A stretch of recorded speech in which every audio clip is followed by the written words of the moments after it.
Well, howdy friends and new friends, welcome back. Thanks for dropping in for another garden chat. We're sitting out here on the patio. We're going to talk about that corn and squash back there.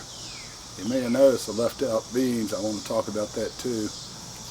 But first, let's look at the setup. Okay, first things first, size. There are, let's see, that's 6 by 9 bed.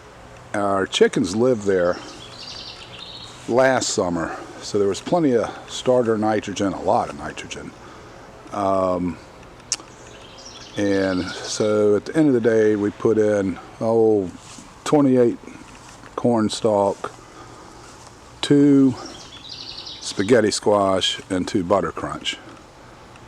Okay, so I've trained the vines, trying to make the entire exterior protected by those vines, and that of course is for the raccoons that like to get into your corn, but they don't like winter squash vines because they're prickly, and of course their hands are sensitive. And there's about 5 or 6 spaghetti squash forming. You can see one right there in the middle. And then you see this weird looking corn.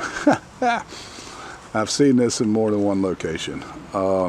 Over here we had relatively cool May.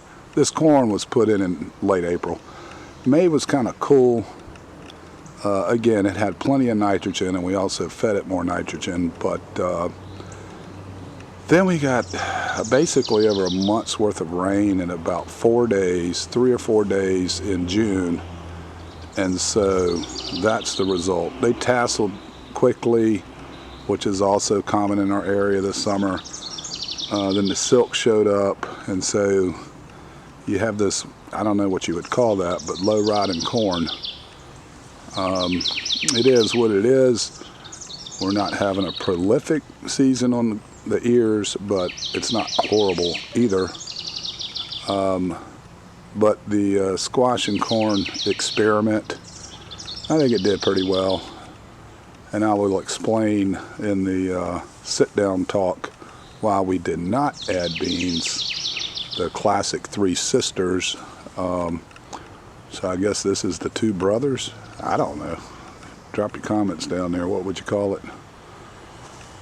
Let's take some more video from the backside so you can see what's up. Well, before we get to that part of the video, doing the walk around, and I apologize, this is in the city. You got the birds, you got the cicadas, whatever's making the noise. It's loud in the city. We're right on the edge. Sorry about that. So it just so happens I'm in this 5-course program working on a certificate in landscape and garden. And we were doing edibles, and the instructor brought up the 3 sisters. Naturally, my ears perked up, and he convinced me of something, and I'm just going to wrap up what he said in my own words. Okay, first, does the corn provide support for the bean? Of course.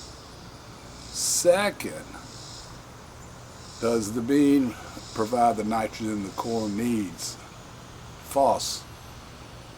The pole bean is the least producing or nitrogen fixing legume. It's not fixing anywhere near enough to feed your corn, so you still have to feed your corn. Well, that's fine too. Except number 3, which I had never thought of, the bean leaves can prohibit the tassels from pollinating the silks if they get in the way. And that's why I didn't add the beans. Now, if I had nowhere else to grow my beans, I would.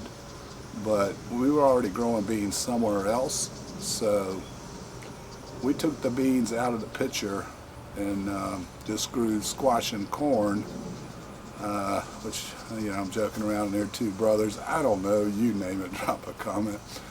But let's get back to the video, do the walk around. I'll show you more about that little setup over there.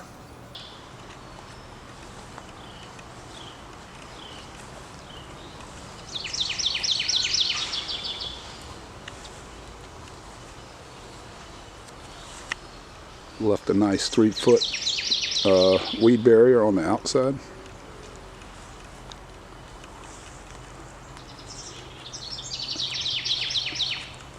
It looks like I got some vine borer action. Been trying to deal with it by cutting in. It'll be okay if we can get the squash out before they tear the whole vine up.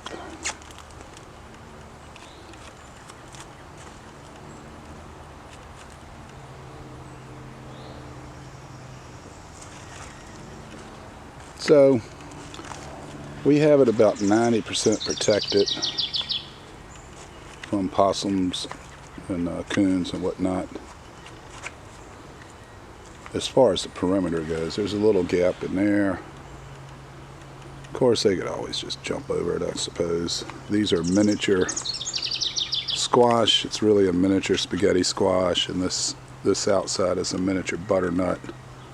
I'll slap a picture in there so you can see that. It's called a butterscotch.